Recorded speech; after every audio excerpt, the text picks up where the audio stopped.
5ই জুলাই 2026।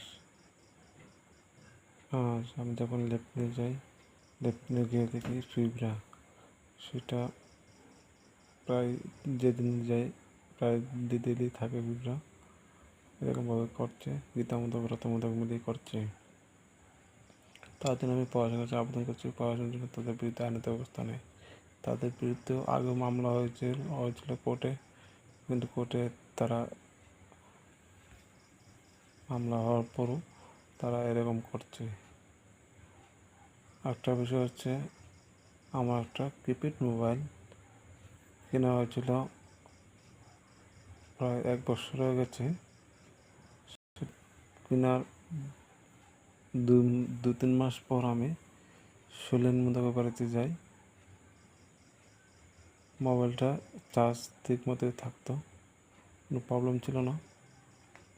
শৈলেন মুদাকে বাড়িতে যাওয়ার পর মোবাইলটা বলে রাখতাম দূরে, মানে চোখে চোখে রাখার লেখা বলেছিল। শৈলেন মুদাকের ছেলে আর শৈলেন মুদাক। তারপর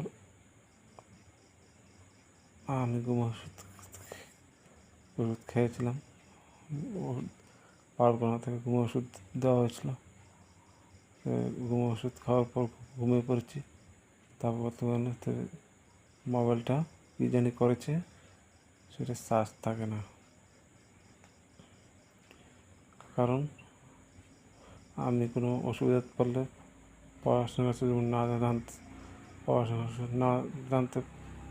না জানাতে পারি, মোবাইলটা যেমন সুস্থ হয়ে যায়, এরকম করছে।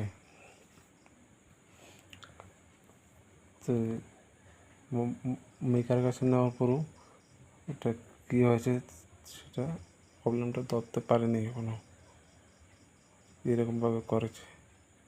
কে করেছে? শৈলেন মুদাকের ছেলে শুভজিৎ মুদাক মিলে করেছে।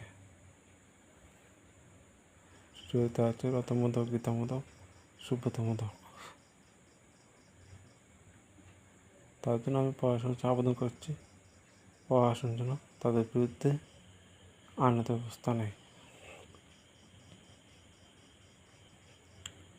আমি কোর্টে বলেছিলাম যে আমার খাবার মধ্যে কী মিশিয়ে দিচ্ছে, পেটে প্রবলেম হয়। তা সত্ত্বেও কোর্টে বলা সত্ত্বেও বিষয়ে মামলা হওয়ার পরও সেই খাবারের মধ্যে কিছু মিশিয়ে দিচ্ছে, এটা পেটে প্রবলেম হয়।